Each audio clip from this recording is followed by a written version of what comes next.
चलो स्टार्ट करते हैं chapter 5, financing decisions capital structure. Financing decisions capital structure.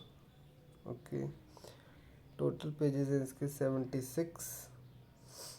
चलो इसको तो बंद कर देते हैं, यहाँ से स्टार्ट करते हैं। आउटकम देख लेते हैं, थोड़ा सा आइडिया लगता है, पढ़ना चाहिए। Outcome: after studying this chapter you would be able to state the meaning and significance of the capital structure. क्या होता है कैपिटल स्ट्रक्चर? मतलब कैपिटल स्ट्रक्चर हम जानते हैं ना, इक्विटी होता है, डिबेंचर्स होते हैं, बेसिकली दो ही होते हैं। Discuss the various capital structure theories: net income approach, traditional approach, net operating income approach, Modigliani and Miller, M अच्छा एम यानी Modigliani and Miller, approach, trade off theory and pecking order theory. Okay, ये सारी theories के बारे में मैंने कभी question उसमें देखा था, एमसीक्यूज में। Describe the concepts and factors for designing an optimal capital structure. Discuss essential features of capital structure of an equity. Discuss optimal capital structure. Analyze the relationship between the performance of a company and its impact impact on earnings of the shareholders, that is EBIT, EPS, MPS analysis. Discuss the meaning, causes and consequences of over and under capitalization of an entity. Okay, chapter overview क्या है? Capital structure decisions. दो part में divide कर दिया इसको। दो part क्या हैं? एक है designing and optimal capital structure, दूसरा capital structure theories. Capital structure theories में हमें net income approach, traditional approach, net operating income approach है, अप्रोच यानी मोदी, गिलियानी, मिलर अप्रोच है, ट्रेड ऑफ थ्योरी है, पैकिंग ऑर्डर थ्योरी है, और designing optimal capital structure design करने के लिए EBIT, EPS, MPS एनालिसिस करने के लिए हम ये बोल रहे हैं। EBIT मतलब earning before interest and taxes, EPS earning per share, MPS I don't know, MPS analysis बोल रहे हैं। मीनिंग ऑफ कैपिटल स्ट्रक्चर, पहले तो मीनिंग देख लेते हैं। मीनिंग ऑफ कैपिटल स्ट्रक्चर क्या होता है? Capital structure is the combination of capitals from the different sources of finance. ठीक है।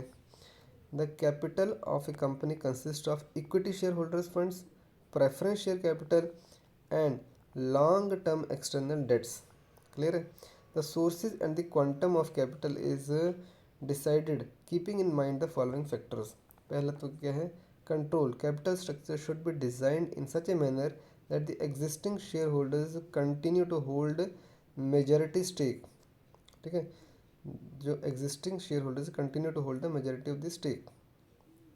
सेकेंड है risk: capital structure should be designed in such a manner that financial risk of the company does not increase beyond a tolerable limit. ऐसा ना कि company का risk बढ़ जाए इससे हमें। ठीक है, क्या इस कैपिटल स्ट्रक्चर से मेरा रिस्क नहीं बढ़ना चाहिए। Third is cost: overall cost of the capital remains minimum. जितनी कीमत हमें चुकानी पड़ रही है उस कैपिटल के लिए, मतलब इंटरेस्ट जब पे मान लो इंटरेस्ट पेमेंट करना हो सकता है, या फिर कुछ पार्ट या फिर कुछ अर्निंग्स देनी पड़ती है, जैसे शेयर पर डिविडेंड पे करना है, वो सब कॉस्ट मिला के जो कीमत देनी पड़ रही है उस कैपिटल को जुटाने के लिए वो मिनिमम हो। ठीक है, ऑब्वियसली वो मिनिमम ही चाहेगा कोई भी। तो ये क्या बोल रहे हैं? Practically it is difficult to achieve all the above three goals together, hence a financial manager has to make financial finance manager has to make a balance among these three objectives. ठीक है।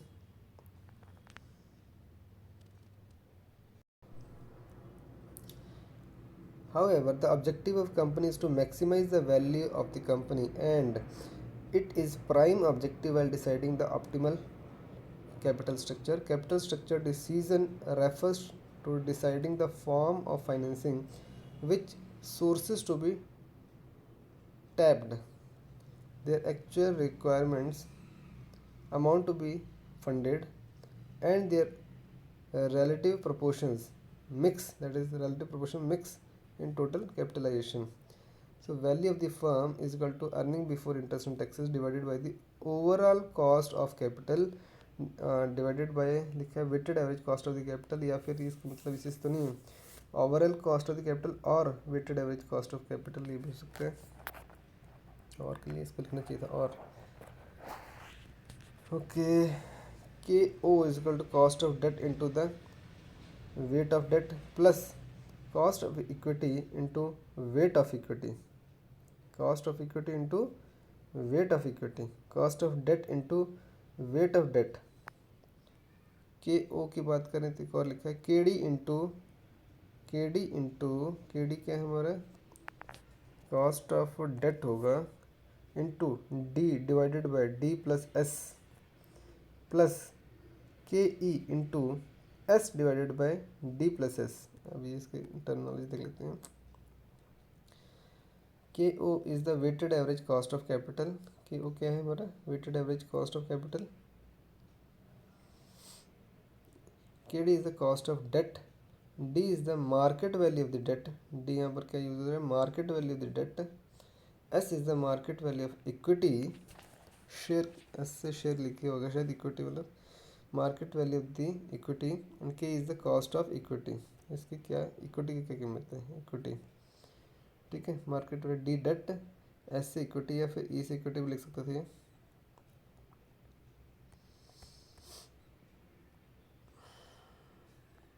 Okay चलो आगे चलते हैं।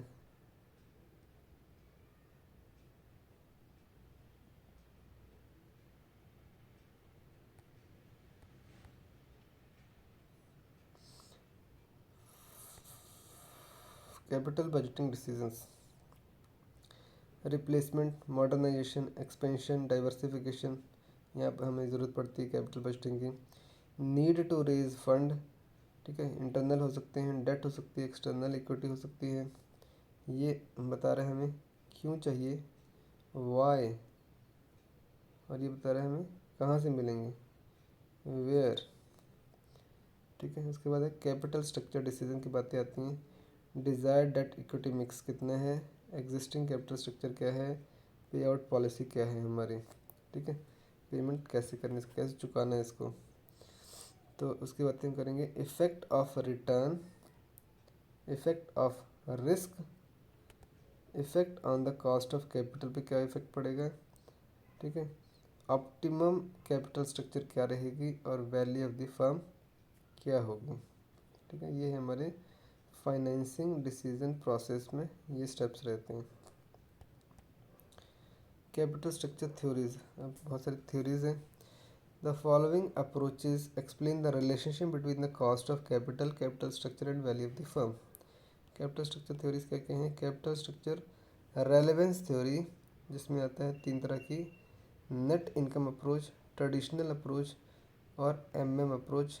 1963 with tax, MM जो होता है with tax है 1963 का। उसके बाद दूसरा है कैपिटल स्ट्रक्चर इररेलेवेंस थ्योरी, एक तो रेलेवेंस थ्योरी है और एक है इररेलेवेंस थ्योरी, जिसमें आता है नेट ऑपरेटिंग इनकम अप्रोच,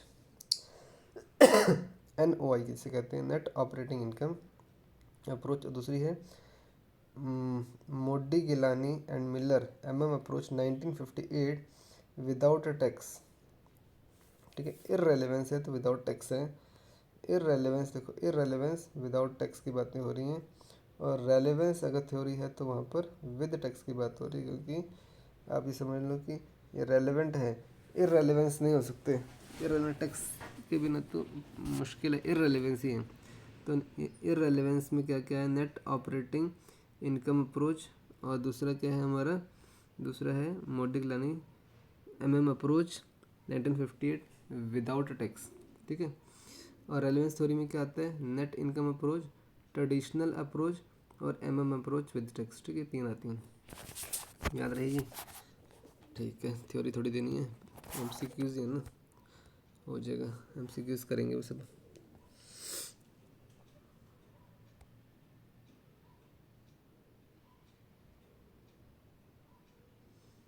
इतने तो assumption से ले लेंगे, अभी इतने assumption को कौन रद्द रखेगा. The following assumptions are made to understand this relationship. ये assumptions है कि there are only two kinds of funds used by the firms, debt and equity. सिर्फ ये assumption है कि debt और equity ही यूज़ हो रही है, इसके अलावा कुछ नहीं यूज़ हो रहा, होता है बहुत सारा.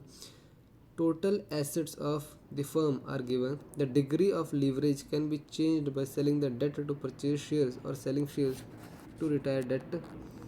Taxes are not considered. The dividend payout ratio जो होता है वो समझते हैं कि 100% हो गया है. The firm's total financing remains constant. मानते हैं कि total financing जो constant रहती है हमेशा. Business risk is constant over time. Business risk भी actually is dynamic.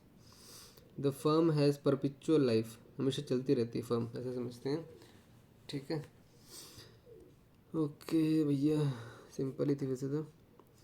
Net income approach क्या कहती है? अब ये देखो जो डायग्राम के ऊपर भी क्वेश्चन आते हैं यार. के डब्ल्यू ये आते हैं डायग्राम. देखते हैं क्या है. Cost of capital percent. Net income approach क्या कहती है? According to this approach, capital structure decision is relevant to the value of the firm. An increase in financial leverage will lead to decline in the weighted average cost of capital, while the value of the firm as well as the market price of the ordinary share will increase.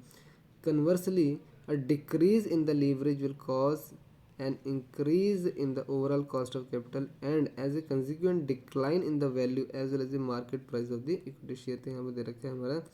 फिर K is cost of equity, KW is the weighted average cost of capital and KD is the cost of debt. ठीक है, date है, W है हमारा weighted average cost of capital और KE is the cost of equity. तो हमने यहाँ देखा है कि जो weighted average cost of capital है वो कॉस्ट ऑफ इक्विटी तो सीधे जा रहा है, कॉस्ट ऑफ क्या है ये डेट जो वो भी सीधे जा रहा है, cost of debt cost of equity सीधा रह रहा है, लेकिन जो कॉस्ट वेटेड एवरेज कॉस्ट है वो डिक्लाइनिंग ट्रेंड में है. ठीक है, देख रहे हैं यहाँ पर. तो ये हमारा यहाँ पर आता है हमारा लीवरेज और यहाँ पर हमारा कॉस्ट ऑफ कैपिटल परसेंटेज में. ठीक है, from the above diagram, KE and KD are assumed not to change with leverage. As debt increases, it causes weighted average cost of capital to decrease. The value of a firm on the basis of net income approach can be ascertained as follows. Value of the firm is equal to S plus D, where S is the market value of the equity and D is the market value of the debt and V is the value of the firm.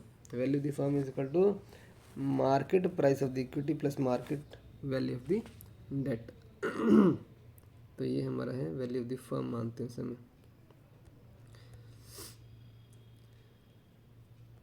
यहाँ पर है market value of the equity is equal to NI divided by KE. NI क्या है हमारा?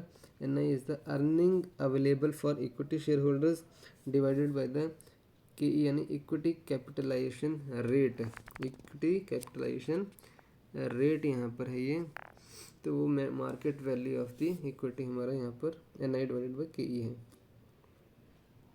ये value of the firm है. Market value of the equity, equity की market value कितनी है?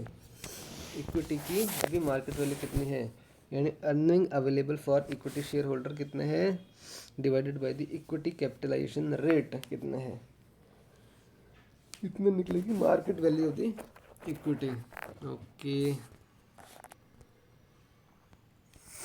under NI approach, the value of the firm will be maximum at a point where weighted average cost of capital is minimum. Value of the firm will be maximum at a point where weighted average cost of capital is minimum. तो जब weighted average cost of capital will be minimum, ठीक है, जब ये minimum होगा weighted average cost of capital, उस समय value of the firm will be maximum.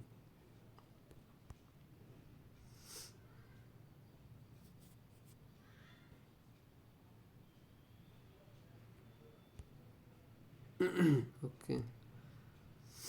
Thus, the theory suggests total or maximum possible debt financing for minimizing the cost of capital. The overall cost of capital under this approach is overall cost of capital is equal to EBIT divided by the value of the firm, earning before interest and taxes divided by the value of the firm. ठीक है, तो ये आ जाएगी हमारी overall cost of capital. हमें overall कितनी कीमत चुकानी पड़ रही है इस कैपिटल के लिए, वो है हमारी earning before interest and taxes. Earnings कितनी हुई है हमें before interest and taxes divided by the value of the firm, जो हमारी कितनी है, इतनी इसकी वैल्यू कितनी है फर्म की। ठीक है, तो ये हमारी अर्निंग्स इतनी है। तो ओवरऑल कॉस्ट ऑफ कैपिटल हमारी ऐसे निकलेगी। ओवरऑल कॉस्ट ऑफ कैपिटल कैसे निकलेगी? Earning before interest and taxes divided by the value of the firm. इस फर्म की वैल्यू कितनी है अभी। ठीक है, ओके, कितना टाइम हो गया? ठीक है, तो overall cost of capital equal to EBIT divide by the value of the firm. याद समझ में तो नहीं आया, लेकिन ठीक है, इसको याद तो करना ही पड़ेगा, इसको माइंड में रखना पड़ेगा, रट्टा मारना पड़ेगा। ओवरऑल कॉस्ट ऑफ कैपिटल में समझ लो equal to EBIT divided by the value of the firm. EBIT divided value of firm. इसको बुक मार्क कर लेते हैं ताकि नेक्स्ट टाइम पर, अच्छा साइन के लिए बोल रहे हैं, बुक मार्क नहीं करेगा। ओके ठीक है, चलो कोई बात नहीं, चलो आगे चलते हैं। According to this approach the firm can increase its total value by decreasing its overall cost of capital through increasing the degree of leverage. The significant conclusion of this approach is that it pleads for the firm to employ as much debt as possible to maximize its values। तो मुझे ध्यान रखना, जब भी firm maximise करना चाहती है अपनी वैल्यू, तो उसको डेट को चाहती है वो मैक्सिमाइज हो जाए इंस्टेड ऑफ इक्विटी, क्योंकि इक्विटी में पार्टनर ही बनाना पड़ रहा है ना सबको शेयर की बजाय। अगर डेट पे जाएंगे तो इजी रहेगा। ठीक है, लेकिन ऐसा होता नहीं है। यहाँ पर क्या है? Traditional approach. क्या है traditional approach? This approach favours that as a result of financial leverage up to some point, cost of capital comes down and value of the firm increases. However, beyond that point, a reverse trend emerges. The principal implication of this approach is that the cost of capital is dependent on the capital structure and there is an optimal capital structure which minimizes the cost of capital. Under this approach, the rate of interest on debt remains constant for a certain period and thereafter with an increase in the leverage it increases. Okay, the expected rate by equity shareholders remain constant or increases gradually. After that, the equity shareholders start perceiving a financial risk and then from optimal point the expected rate increases speedily.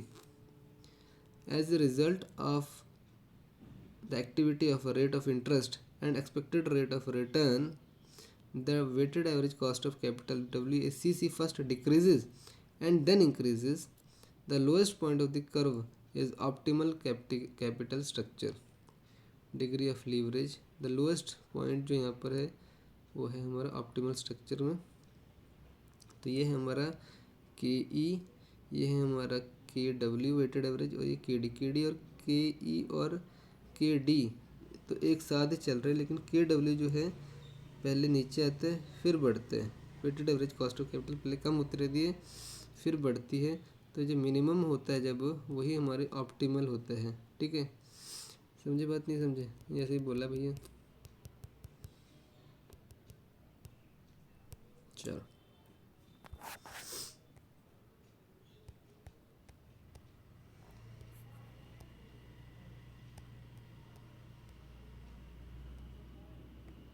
यहाँ पर आ जाओ।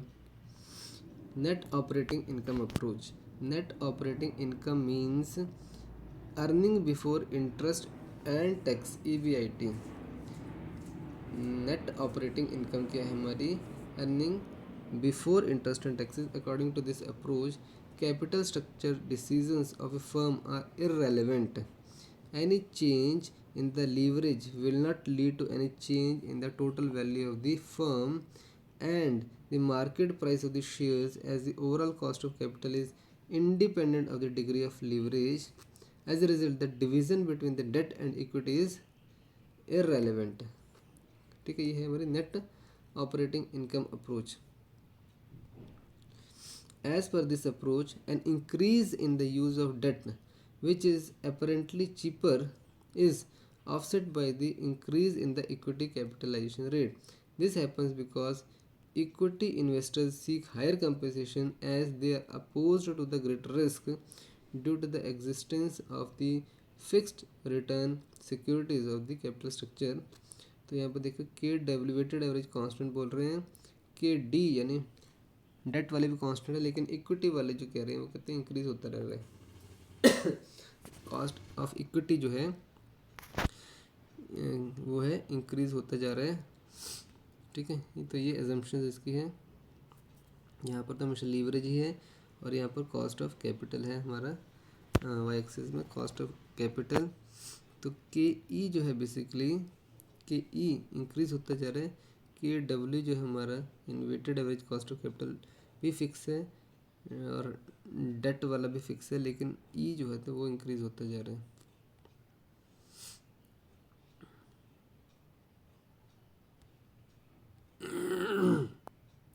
ये कौन सी है?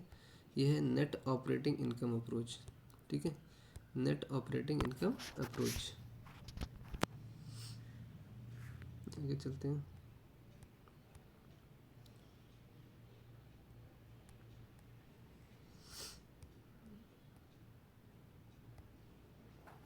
M approach क्या है? M approach देखते हैं. Modigliani Miller approach. The NOI approach is definitional और कंसेप्चुअल है और it lacks behavioural significance. It does not provide the operational justification for irrelevance of capital structure. However, approach provides behavioral justification for the constant overall cost of capital and therefore total value of the firm. तो ये क्या है हमारी approach? Approach जो है without tax और with tax दो हैं. अप्रोच विदाउट टैक्स क्या कहती है? The approach describes in a perfect capital market where there is no transaction cost, no taxes, the value of the cost of capital of a company remains unchanged. ठीक है, कीमत जो करनी पड़ती है कंपनी को कॉस्ट ऑफ कैपिटल के लिए वो अनचेंज रहती है irrespective of the change in the capital structure. This approach is based on further following additional assumptions. Capital markets are perfect, all information is freely available and there are no transaction costs. All investors are rational. Firms can be grouped into equivalent risk classes on the basis of their business risk. No non-existence of the corporate taxes की भी यहाँ पर बात हो रही है, assumptions हैं. Based on the above assumptions, approach derived the following three propositions. Total market value of the firm is equal to its expected net operating income. Total market value किसके बराबर है? टोटल मार्केट वैल्यू जो है is equal to its expected net operating income. Net operating income अच्छा divided by the discount rate appropriate to its risk class decided by the market. तो value of the levered firm is equal to value of the unlevered firm यहाँ पर होता है. और value of firm कैसे निकालते हैं? Is equal to net operating income divided by K not.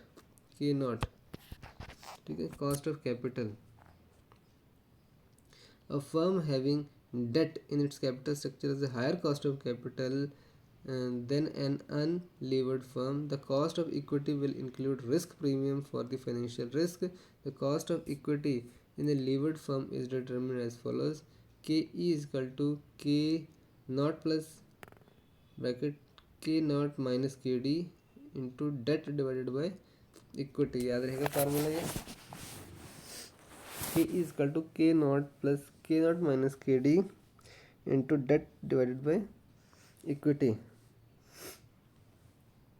Okay, the structure of the capital financial leverage does not affect the overall cost of capital. The cost of capital is only affected by the business risk.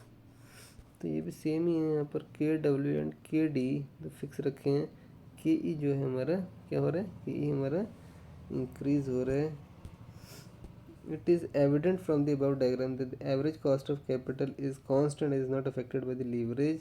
The operational justification of the MM hypothesis is explained through the functioning of the uh, arbitrage arbitrage process and substitution of corporate leverage by personal leverage.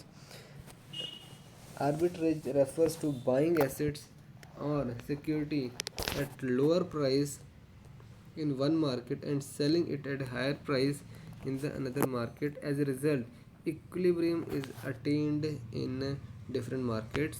This is illustrated by taking two identical firms of which one has debt in the capital structure while the other does not. Investors of the firm whose value is higher will sell their shares and instead buy the shares of the firm whose value is lower. They will be able to earn the same return at a lower outlay with the same perceived risk or lower risk. They would therefore be better off. The value of the levered firm can neither be greater nor lower than that of a unlevered firm. According to this approach, the two must be equal. There is neither advantages nor disadvantages in using debt in firm's capital structure. Okay.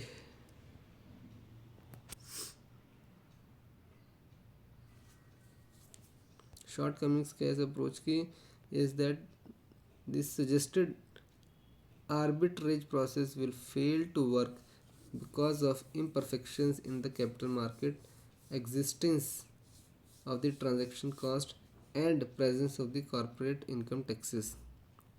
ठीक है, सभी जो assumptions हैं वो होती नहीं है, इसलिए वो सारी शॉर्टकमिंग्स हैं ना, क्योंकि प्रैक्टिकली वो नहीं हो पा रहे हैं. अगर विद टैक्स की बात करें तो इन 1963 MM model was amended bye incorporating tax. They recognize that the value of the firm will increase or the cost of the capital will decrease where corporate taxes exist. As a result, there will be some difference in the earning of equity and debt holders is in levered and unlevered firm, and value of the levered firm will be greater than the value of the unlevered firm by an amount equal to the amount of the debt multiplied by the corporate tax rate. Okay. MM has developed the following formulae for the computation of the cost of capital, cost of equity for the levered firm. Value of the levered firm is equal to value of unlevered company plus tax benefit यहाँ पर मिलता है, plus tax benefit करते हैं unlevered plus tax, तो V G is equal to V U plus tax benefit. और cost of equity in levered company is equal to K E U unlevered company plus K E U minus K D into debt divided by debt plus equity. याद रहेगा, के E you तो ठीक है, plus K E U minus K D into debt divided by debt plus equity. Debt plus equity, debt divided by debt plus equity, debt का part कितना है, ठीक है, K E U minus K D. K E G as cost of equity in unlevered company, K E is cost of equity in unlevered company. ये levered की बातें होगी, ये अनलीवर्ड की बातें होगी. Equity in levered. के डी की बात करो तो कॉस्ट ऑफ डेट की बातें होगी. टी भी आ गए तो present value of the tax shields. Weighted average cost of capital in WACC in levered company जो होगी वो होगी K E U bracket start 1 minus T L.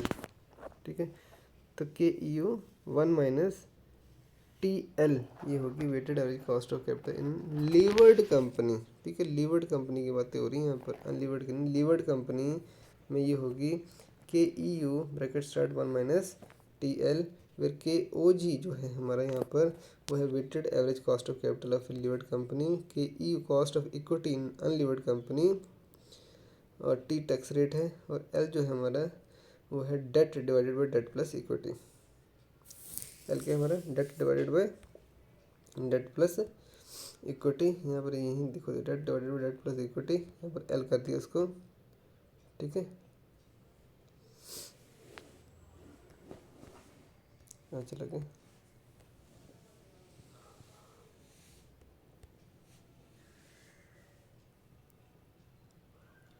Okay, इसी फार्मूला को बस उसमें लिख दिया।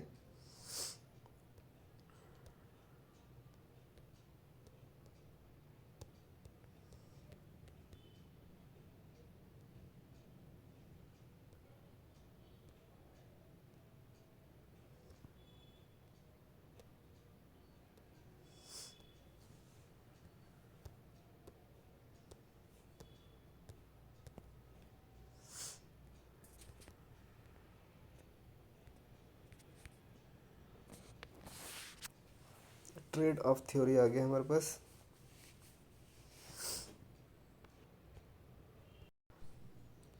आगे the trade off theory, trade off theory, the trade-off theory of capital structure refers to the idea that a company chooses how much debt finance and how much equity finance to use by balancing the cost of the benefits. Trade-off theory of capital structure basically entails offsetting the cost of debt against the benefits of the debt. Offsetting the cost of debt against the benefits of debt.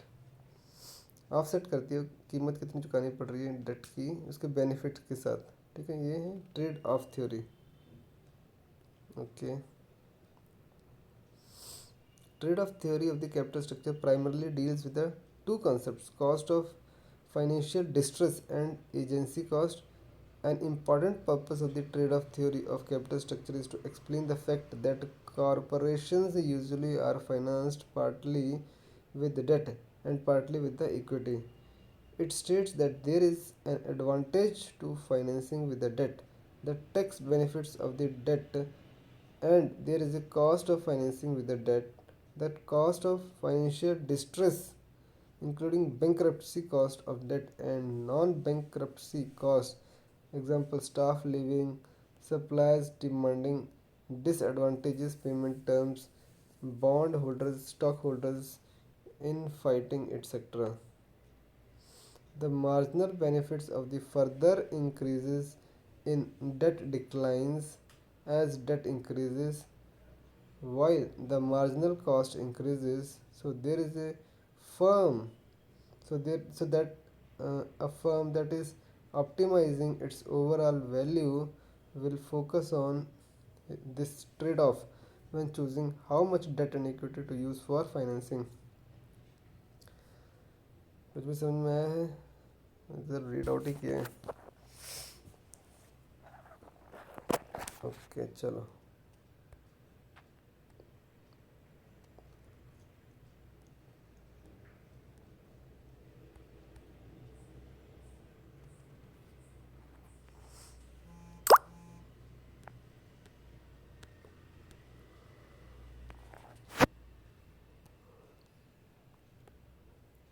ये हमारा packing order theory. This theory is based on asymmetric asymmetric information. कौन सी है? Asymmetric information which refers to a situation in which different parties have different assumptions, different parties have different information. In a firm, managers will have better information than the investors. This theory states that firms prefer to issue debt when they are positive about future earnings. Equity is issued when they are doubtful and internal finance is inefficient. Insufficient, sorry, efficient नहीं है, insufficient. तो basically बात क्या कर रहे हैं कि अगर आपको पैसे बचाना है, कम से कम कीमत लगानी है, तो आप ज़्यादा से ज़्यादा डेट की तरफ भागो, लेकिन और आपको सर्टेनिटी है कि आपका रिटर्न आने वाले हैं, ठीक है। जब आपको सर्टेनिटी है तब उधार लेके काम चलाते हैं, इंटरेस्ट देना है, इसको ज़्यादा दिक्कत नहीं है। लेकिन आप बिजनेस में पार्टनर जब बनाओ, शेयर्स इक्विटी तब रेज करो, प्रेफरेंस शेयर तब दो जब पार्टनर तब बनाना है। प्रेफरेंस में भी एक्चुअली पार्टनर नहीं बनता है, सिर्फ इक्विटी शेयर में तब बनाओ जब आपको डाउटफुल है कि आपकी अर्निंग आएंगी नहीं आएंगी, प्रॉफिट होगा नहीं होगा, क्योंकि वहाँ पर रिस्क फैक्टर है, ज़्यादा है, आपकी अर्निंग में लॉस भी आ सकता है। तो दूसरे पार्टनर्स के साथ भी सेम ही होगा जो आपके साथ हो रहा है। तो जब आप डाउटफुल हो तो आप इक्विटी की तरफ बढ़ाओ, जब श्योर हो तो आप डेट की तरफ जाओ। ठीक है, तो यहाँ पर लिखा भी है equity is issued when they are doubtful and internal finance जो है वो सफिशिएंट नहीं है, वो भी तब आपको किसकी तरफ जाना है, तब आपको इक्विटी की तरफ जाना है। ठीक है,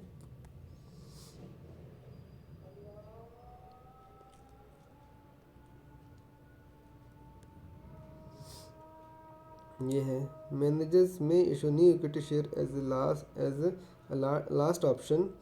पैकिंग ऑर्डर थ्योरी क्या कहती है, इंटरनल फाइनेंसिंग, डेट और फिर इक्विटी। ट्रेड ऑफ थ्योरी कहती है डेट और फिर उसके बाद इक्विटी। तो सभी में इक्विटी तो लास्ट रिजॉर्ट दे रखे है। ठीक है, पैकिंग ऑर्डर थ्योरी में सबसे पहले क्या बोला है, इंटरनल फाइनेंसिंग करनी है। सबसे पहले तो इंटरनल फाइनेंसिंग ही होनी चाहिए, उसके बाद डेट और उसके बाद इक्विटी। लेकिन ट्रेड ऑफ थ्योरी में इंटरनल फाइनेंसिंग का भी गायब कर दिया, सिर्फ डेट और इक्विटी पर वो आए हैं। ठीक है, तो ट्रेड ऑफ सिर्फ ट्रेडिंग की वजह में डेट और इक्विटी। पैकिंग ऑर्डर में इंटरनल फाइनेंसिंग भी एक फैक्टर है, उसके बाद डेट है और उसके बाद इक्विटी है। ठीक है, चलो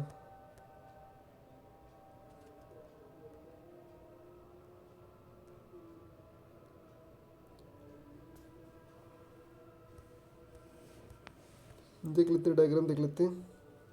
factors affecting the capital structure, financial leverage और trading on equity, growth and stability of the sales, cost principle, risk principle, control principle, flexibility principles, other considerations.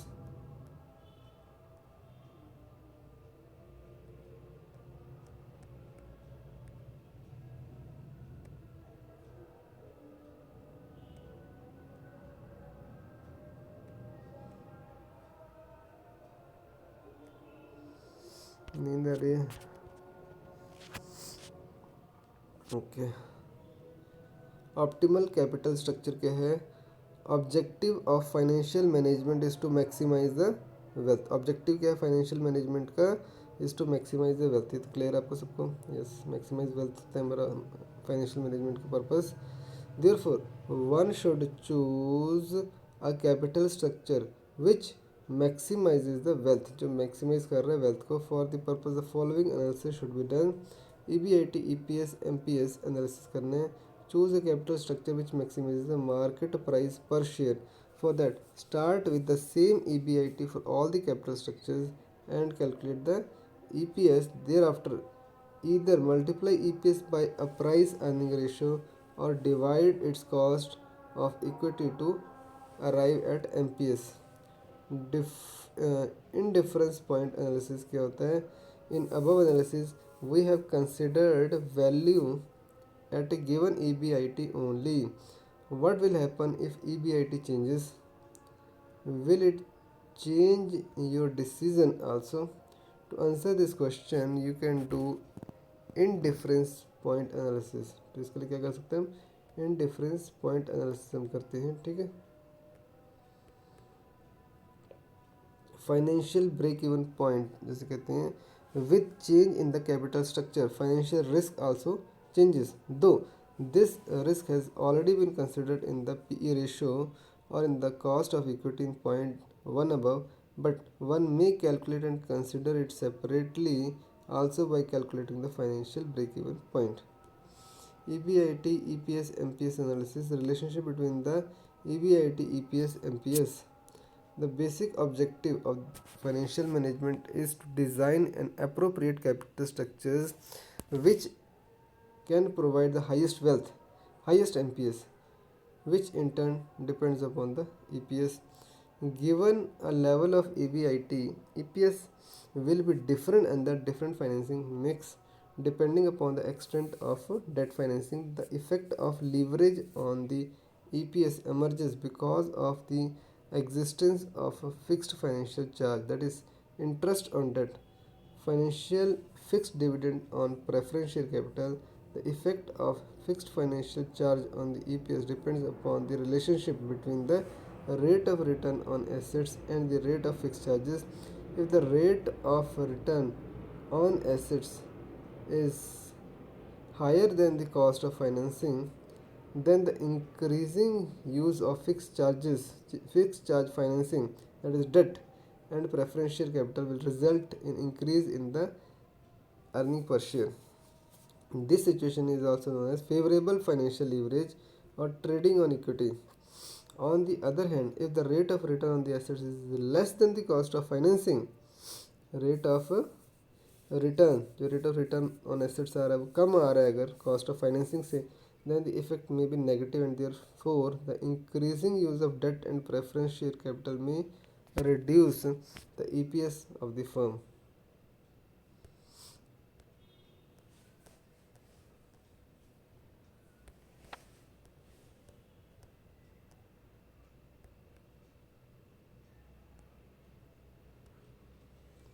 ये क्या है भैया, financial break even point and indifference point analysis, ये important है, ये मेरे question आया था।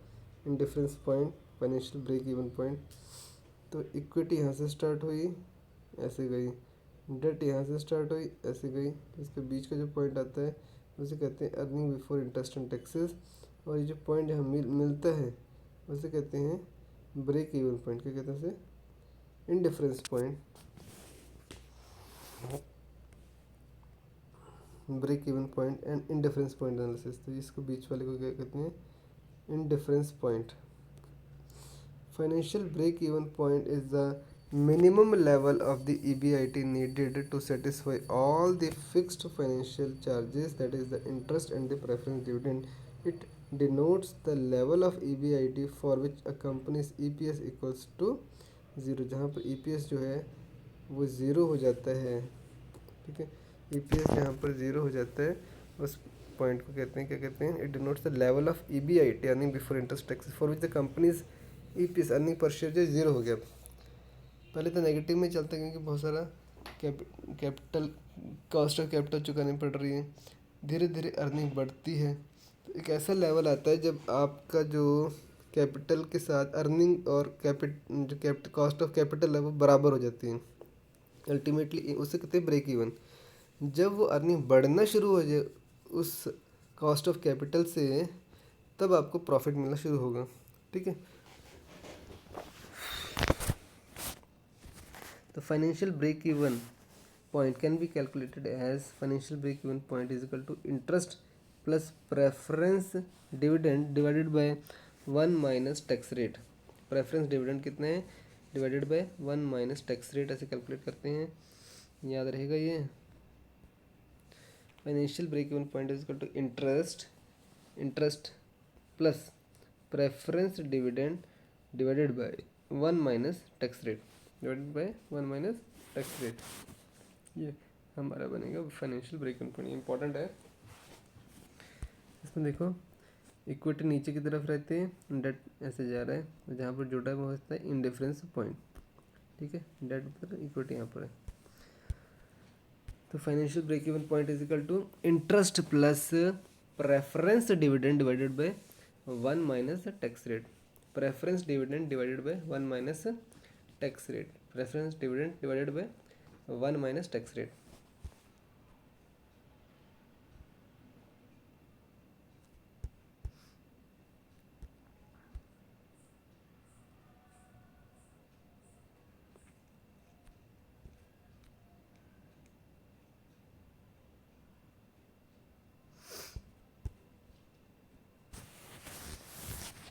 ये क्या है बोले?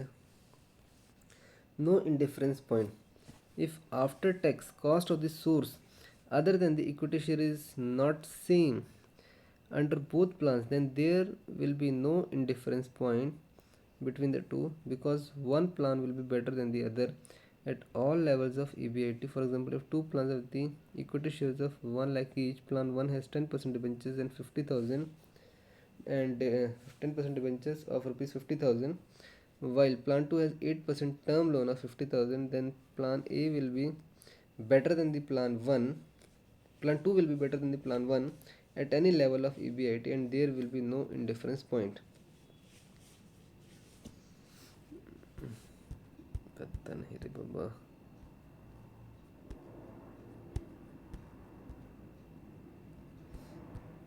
मैनी इंडिफरेंस पॉइंट, जब दोनों लाइन कोइंसाइड्स करेंगे तो मैनी इंडिफरेंस पॉइंट आ जाएंगे।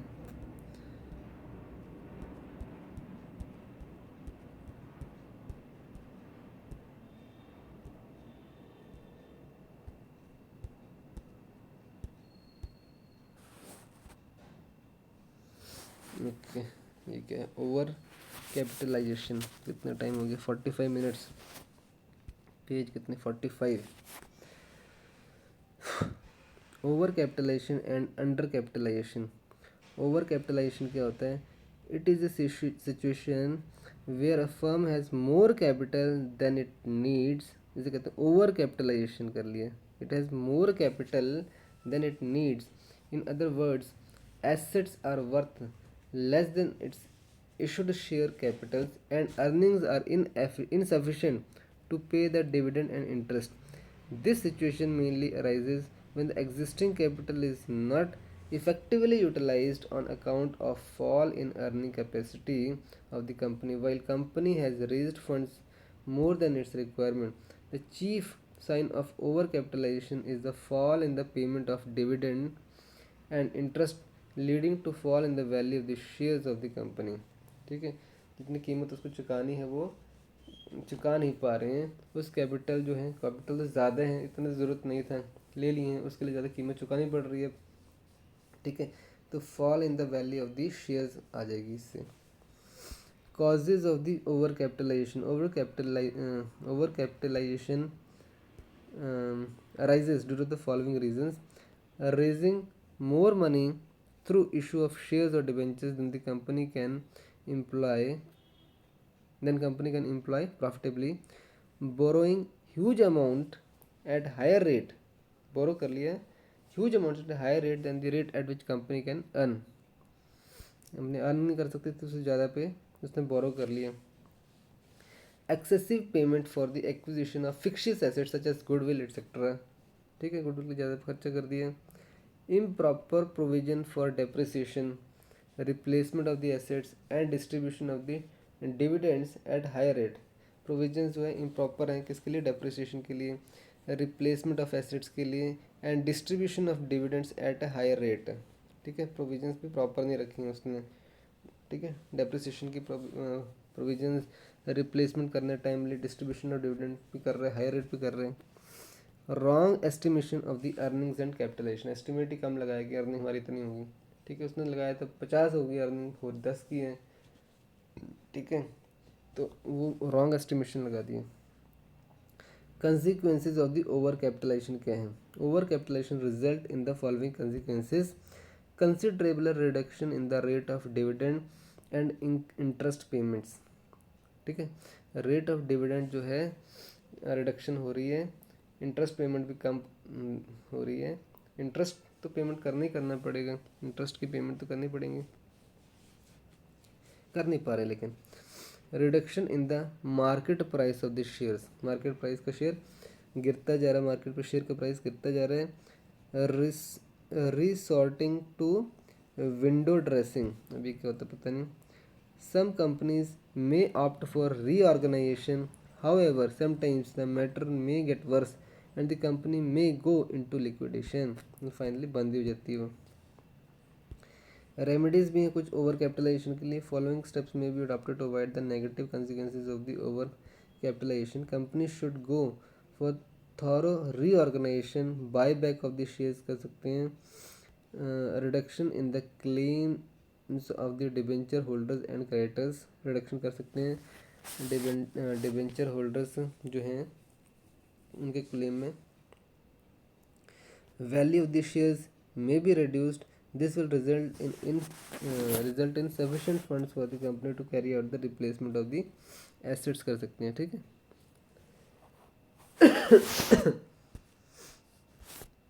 अंडर कैपिटलाइजेशन, ओवर कैपिटलाइजेशन हो गई थी, अब यहाँ पर अंडर कैपिटलाइजेशन होगी।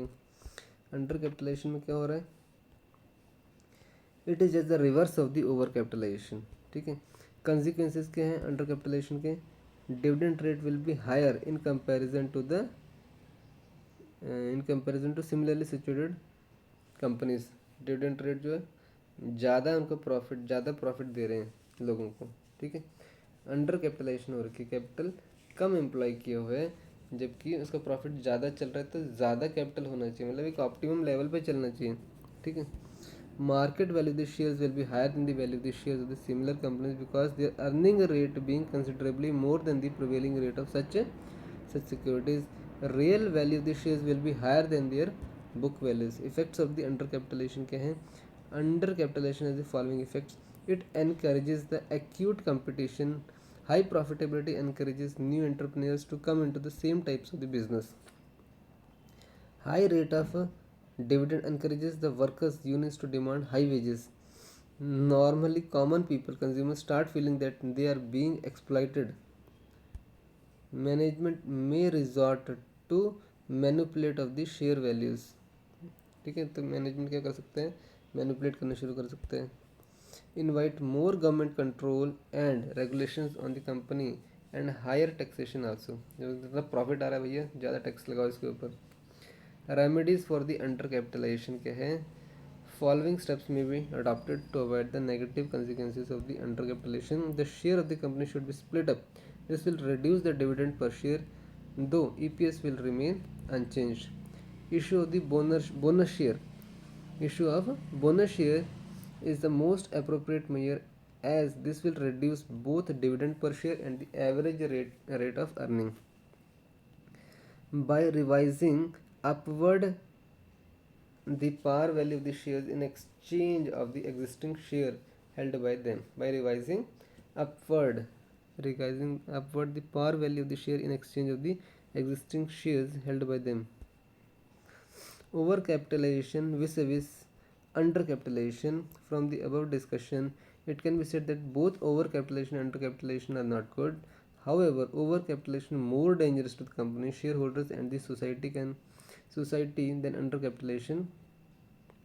The situation of the undercapitalization can be handled more easily than the situation of the overcapitalization. Moreover, undercapitalization is not an economic problem but a problem of adjusting the capital structure. Thus, undercapitalization should be considered less dangerous, but both situations are bad and every company should strive to have a proper capitalization.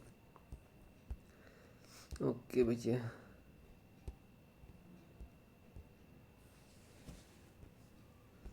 Multiple choice question कर लें फिर finish करेंगे इस chapter को भी.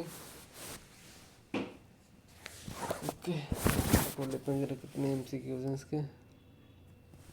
Page number कितना है? Page number 48. Page number 48 खोल दिया. आंसर्स कहाँ हैं इसके? आंसर्स कहाँ हैं भैया? इतने क्वेश्चन हैं. 13 क्वेश्चन है. 13. चलो स्टार्ट करते हैं. The assumptions of the hypothesis of the capital structure do not include the following. क्या इंक्लूड नहीं करती है? और इसका जो सही आंसर है, सीधे आंसर बता देते हैं. सही आंसर है इसका फर्स्ट का ए, कैपिटल मार्केट्स आर इम्परफेक्ट. अच्छा, वो मानती है ये कि कैपिटल मार्केट्स आर परफेक्ट. ठीक है, तो ये हमारा इसका जो सही आंसर है कि क्या नहीं इंक्लूड करती है, ये है कि कैपिटल मार्केट्स आर इम्परफेक्ट. ठीक है.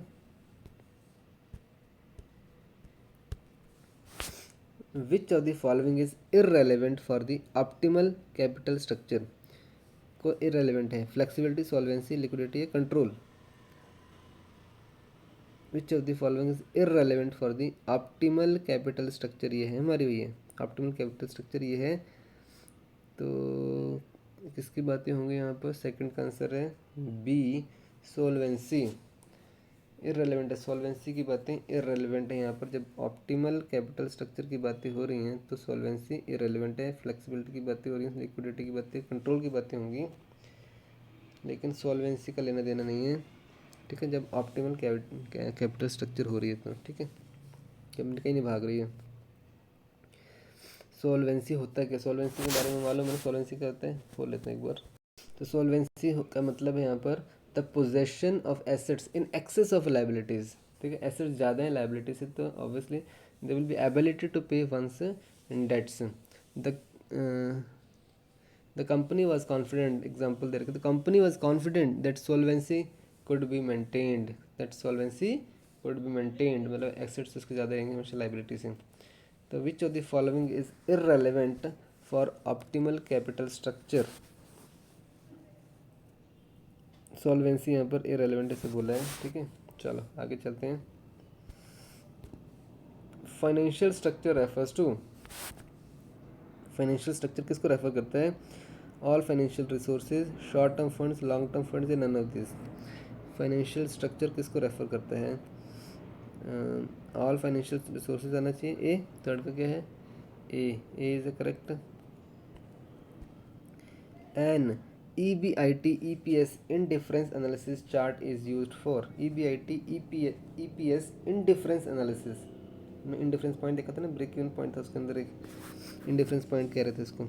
Indifference analysis chart is evaluating the effect of business risk on EPS। सीधा सीधा आंसर देखेंगे क्या है, फोर्थ का आंसर है बी, इसका करेक्ट आंसर है। EPS indifference point examining EPS results for alternative financial plans at varying EBIT levels. इसके लिए होता है examining EPS results for alternative financial plans के लिए एट वेरिंग EBIT लेवल्स। ठीक है, तो इसका सही आंसर है, इसका सही आंसर है B, examining EPS results for alternative financial plans at varying EBIT levels. ठीक है, चलो आगे चलते हैं। The term capital structure means, capital structure में क्या क्या आता है? Long term preferred equity shares आती हैं, और क्या आते हैं? करंट एसेट्स नहीं, कैपिटल में लॉन्ग टर्म डेट की बातें होती हैं, तो यही आना चाहिए। फिफ्थ का क्या है? ये है, करेक्ट है। Cost of monitoring management is considered to be A. Cost of monitoring management, monitoring management के लिए कितनी कीमत चुकानी पड़ रही है, क्या है? बैंक्रप्सी कॉस्ट है, ट्रांजैक्शन कॉस्ट है, एजेंसी कॉस्ट है, इंस्टीट्यूशन कॉस्ट है। ये इंस्टीट्यूशन की कॉस्ट होगी मेरे ख्याल। सिक्स का क्या है? सिक्स का आंसर है गलत, ये नहीं है, इसका आंसर है सी, एजेंसी कॉस्ट। मॉनिटर कर रही है, एजेंसी मॉनिटर कर रही है। ये कॉस्ट ऑफ मॉनिटरिंग मैनेजमेंट जो है वो एजेंसी कर रही है, ऐसे समझ लो। ठीक है, याद रहेगा। चलो आगे चलते हैं। Seventh, traditional approach towards the valuation of the firm. Traditional approach क्या है टुवर्ड्स द वैल्यूएशन? वैल्यूएशन करनी है फर्म की कितने की है, तो ट्रेडिशनल अप्रोच क्या है, क्या एज्यूम करती है? ट्रेडिशनल अप्रोच में क्या मानते हैं? That the overall capital rate changes in financial leverage, that there is a optimum capital structure है, that the total risk is not change with the change in the capital structure, that the markets are perfect. Market perfect हैं। ठीक है, क्या मानती हैं traditional approach में? मानती हैं ये नहीं मान ये मानती होंगी, ये नहीं मानती होंगी। तो ये पूछा है कि ट्रेडिशनल वैल्यूएशन फर्म एज्यूम करती है, ये नहीं करती है। इसका सही आंसर देख लेते हैं सीधे सीधे यार। सेवन्थ का क्या आंसर है? सेवन्थ का आंसर है बी, इसका सही आंसर है B, that there is an optimum capital structure. ये मानती है कि there is an optimum capital structure है। ठीक है, तो ट्रेडिशनल अप्रोच क्या है, एज्यूम करती है that there is an optimum capital structure है। ठीक है, बैलेंस, ऑप्टिमल बैलेंस्ड है, मतलब इक्विटी टू डेट जो है बैलेंस चल रहा है। एट्थ क्वेश्चन देखते हैं। Market values are often used in computing the weighted average cost of capital because this is the simplest way to do the calculation, this is consistent with the goal of maximizing the share holders value, this is required by the SEBI, this is very common mistake. ये दोनों तो देखने से लगता है कि गलत हैं। तो this is simplest way of calculation, this is consistent with the goal of maximizing the share holders value. ये बिल्कुल देखने में तो ठीक लग रहा है, देखते हैं इसका आंसर क्या है। एट्थ का बी है, यस एट्थ का बी करेक्ट है। कई बार क्या है देखने से मालूम पड़ता है कि कुछ करेक्ट है। This is consistent with the goal of maximizing the share holders value. A firm's optimal capital structure, a firm की जो ऑप्टिमल कैपिटल स्ट्रक्चर होती है, ऑप्टिमम जो कैपिटल स्ट्रक्चर होती है, अब क्या option? Is the debt to equity ratio that results in the minimum possible weighted average cost of capital पड़ रहा है, इसको मिनिमम कीमत देनी पड़ रही है। डेट इक्विटी रेशियो ऐसे लिए है 40% debt and 60% equity.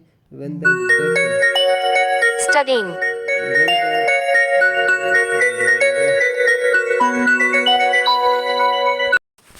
when the debt equity ratio is 0.5, when the cost of equity is minimum, जो इक्विटी कीमत मिनिमम देनी पड़ रही है। तो मेरे हिसाब से तो ऑप्टिमल क्या होता है, जब वेटेड एवरेज जो होती है वो आपकी जो होती है मिनिमम पॉसिबल होती है। 9th का ए आना चाहिए, क्या है ए, ये यस करेक्ट है, ए इज़ करेक्ट है। ऐसा डेट इक्विटी रेशियो लिया है जिसमें कि weighted average cost of capital जो है मिनिमम आ जाए। 10th क्या है, capital structure of the firm influences the capital structure of the firm. एक फर्म का कैपिटल स्ट्रक्चर जो है वो क्या इन्फ्लुएंस करते हैं, risk return, both risk and return, return but not risk. तो बेटा कैपिटल स्ट्रक्चर तो रिस्क और रिटर्न दोनों की बात ही करता है, तो सी ही आना चाहिए इसका। 10th का क्या है, सी है। Consider the following mention statement. Okay, 1 2 3 4 तो क्या है भैया, देखते हैं क्या सही क्या गलत है। A company is considered to be overcapitalized when its actual capitalization is lower than the proper capitalization as warranted by the earning capacity। ठीक है। Both overcapitalization and undercapitalization are detrimental to the interest of the society। Correct है, दोनों correct है, तो मेरे हिसाब से दोनों ट्रू होना चाहिए, ए आना चाहिए। 11th का क्या है, 11th का है B, first is false second is true. Okay सही आंसर ये है इसका, सेकंड इज ट्रू तो करेक्ट है, फर्स्ट इज फॉल्स बोल रहे हैं। A company is considered to be over capitalised when, over capitalise में ज़्यादा पैसे जुटा लिए हैं, when its actual capitalisation is lower than the proper capitalisation as warranted by the earning capacity. पता नहीं, मुझे तो ठीक ही लग रहा था। नहीं, ओवर कैपिटलाइज कर, ओवर कैपिटलाइजेशन मतलब ज़्यादा पैसे जुटा लिए, है ना, ज़्यादा।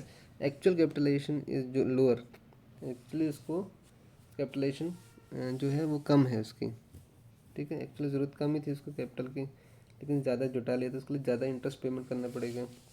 Lower than the proper capitalisation, उससे कम है, lower than the proper capitalisation. The company is considered to be over capitalized when its actual capitalization जो है is lower than the proper capitalization as warranted by the earning capacity। अब ये वाला जो statement है ना, as warranted by the earning capacity, ही समझ में नहीं आ रहा है। तो यहाँ पर तो मैंने दे रखा है कि बी, वन इज रॉन्ग दे रखा है। A company is considered to be over capitalized when its actual capitalization is lower। Lower तो होती है इसमें, ओवर कैपिटलाइज मतलब एक्चुअल कैपिटलाइजेशन जो होती है उसकी कम हो रही है ना, पैसे ज़्यादा जुटा ली, over capitalize, actual capitalization, actual capital utilization is lower. हो समझ नहीं पा रहा था मैं इसको, अब समझो। Over capitalised, sorry, company consider to be over capitalised when actual capitalisation जो है is lower than the proper capitalisation as warranted by the earning capacity. यहाँ पर बात कर रहे हैं ओवर कैपिटलाइज्ड का मतलब है एक्चुअल कैपिटलाइजेशन जो है इसकी, कैपिटलाइजेशन, कैपिटलाइजेशन जो है, कैपिटलाइजेशन तो हो गया, कैपिटलाइज्ड एक्चुअल कैपिटलाइजेशन जो है हायर है, एक्चुअली हायर है देन द प्रॉपर, यहाँ लोअर नहीं आता, जब लो ऊपर लिख दिया ओवर तो यहाँ पर हायर होना चाहिए ना, स्टेटमेंट में समझ आना चाहिए। ओके, तो सही है, one is false and second is true.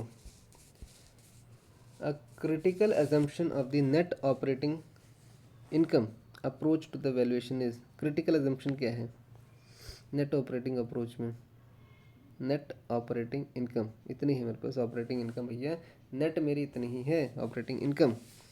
The debt and equity level remains unchanged, the dividend increase as a constant at a constant rate, that KO remains constant regardless of the change in the leverage, the interest expense and the taxes are included in the calculation।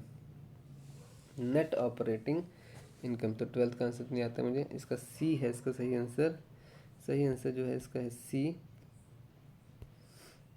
That KO remains constant, KO remains constant regardless of the change in the leverage, इसका सही answer है।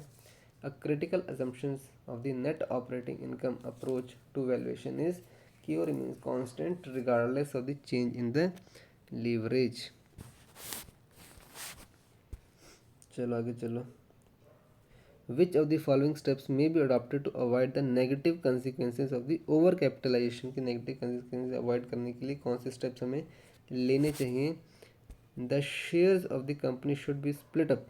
This will reduce the dividend per share, though EPS shall remain unchanged. Second, issue of bonus shares. Third is revising upward the par value of the shares in exchange of the existing shares by them. या फिर D, reduction in the claim of debenture holders and creditors. Claim में reduction कर देना, ठीक है, ये कर सकते हैं मेरे हिसाब से. तो मेरे हिसाब से डी किया जा सकता है. क्या है इसका आंसर?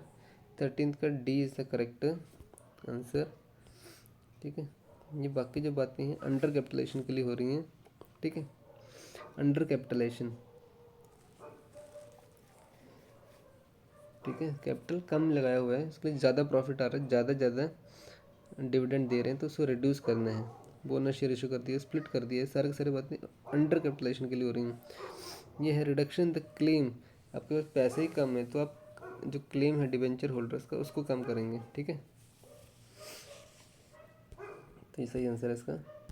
ख़त्म हो गया हमारा 13 तक के क्वेश्चन इसके. चलो ख़त्म करते हैं इसको. फिर चैप्टर कंप्लीट हो गया.